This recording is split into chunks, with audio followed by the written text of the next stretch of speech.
last video, I had told you that we were going to be talking about the dependable patches and levelers that I had mentioned. And this week we actually have Mark Trick from Southern Flooring. I brought a pro in because these are technical products, and I want to make sure that we understand it. Now, one thing that I've said repeatedly in all of the videos, and Mark will back me up on this, you need the floor prepared for the vinyl to look good. Everything telegraphs through that flooring, and it kind of breaks up that appearance of it being wood floor, right? So you want that floor as smooth as possible. So we're going to be talking about, really there's 4 products that we need to concentrate on, and they are Dependable Feathercrete, Dependable Skimcrete XL, the Dependable Self-Leveling, and the gypsum-based product, which is the Skim Coat. Right. So, Mark, tell me a little bit. What are the factors that somebody is going to consider when choosing one of these products? Well, number one is it's hard to change old dogs, so they're going to take whatever they've always used, and that may not be the right answer, but that's what they're going to use first. Right. So, if somebody is used to using a product like Ardex Feather Patch, which we hear all the time, Sure. the one that we're going to recommend is. That would be the Dependable Feathercrete. All right. So, so the first key consideration would be what are they used to using, and then the second key consideration would be are they used to using a gypsum-based or a Portland cement-based. Correct. Correct. All right. Now, other than that, are there any other factors that would kind of determine maybe what product somebody would use over another? The size of the job. Okay. That's a big thing. If it's a small job, just needs a little bit of prep.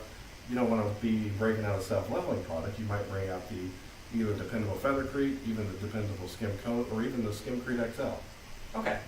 All right. So we've mentioned now there's the size of the products. Tell me a little bit about Feathercrete, how they're going to use it on the job and what it does. The Feathercrete is a very fine product. If you put your finger into the bag and kind of put it between your fingers, you feel like it's almost like baby powder. Mix that with water, and they put it on the floor and they just trowel it, and that will take out all the imperfections and make that basically a perfectly smooth floor. So if there's small cracks, any kind of smaller things that you're trying to hide at, the average, say, basement concrete, Sure. in good shape, that would be a product that they'd be able to kind of trowel on, smooth out, that would leave you with that smooth floor. Very good. Okay. Quick question: is it sandable? Yes, they are. The Feathercrete is sandable. Okay. The Skim Coat by the white gypsum is sandable. However, that's a little bit harder. Okay. The Skimcrete XL being a sandier product, you can sand it, but you may find that you sanded everything off the floor because you're abrading an abrasive.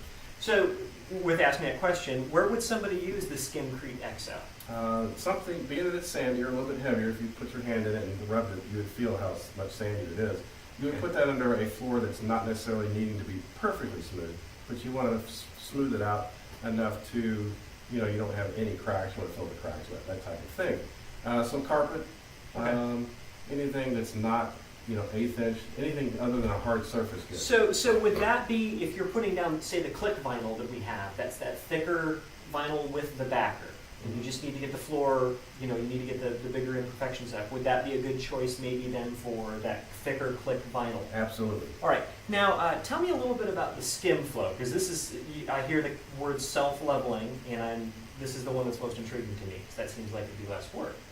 That's a lot less work. Oh, A lot okay. less labor, a lot Right. less cost on the labor side, All right.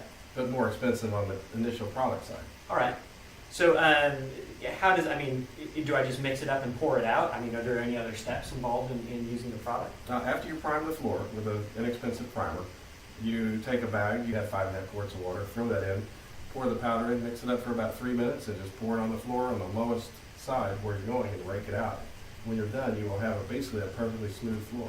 So really, when you say rake, that's the big wide flat. Right, and it's got some, what I call Batman, on his utility belt, throw it up on the roof, a little 3-pronged thing, it's upside down, you just bring those up and down to gauge how thick you want it, and then as you set that, pull the rake back, it pulls excess material back by the thickness of what you set it for. And then just leave it alone. Just leave it alone. And it'll feather itself out. So It'll, if you've been on the beach and you run your hand through the sand, the wet sand, how it goes away smooth, same thing. Well, that's intriguing. So, knowing that, okay, so if I walk into a store and I'm going to buy one of these floors that we're selling, these glue-down vinyl floors, it would seem kind of intimidating getting the floor ready. Do you think that the self-leveling compound would be the better value for most of these people putting down the vinyl floor if it's a do-it-yourselfer? It would be a lot easier on them once they understood that the water mix is correct and how to pour it. It gives them a lot better chance of having a nicer floor Okay. at less or equal to the money. Okay, so at the end of the day, we've got we've got gypsum or Portland based. Okay, gypsum is the old timers' preference. That went out of fashion a little while ago, and now we have the Portland based products, right? Right?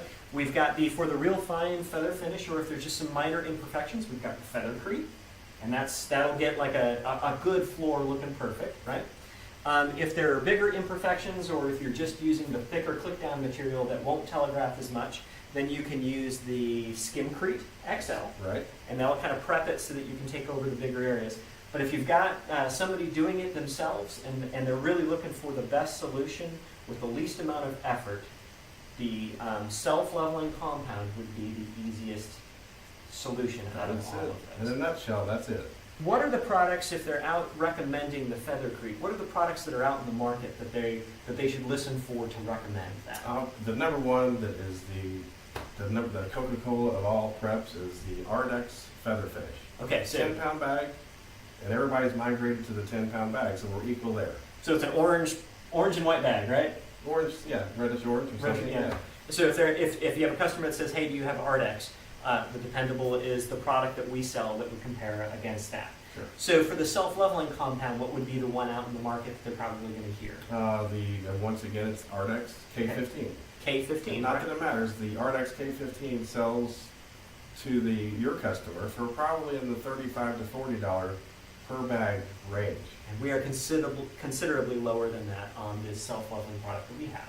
So, and the performance, of course, we're assured by the manufacturers that the performance is actually really similar. I know that the self-leveling performances are very, very equal. So, I mean, that's a great value.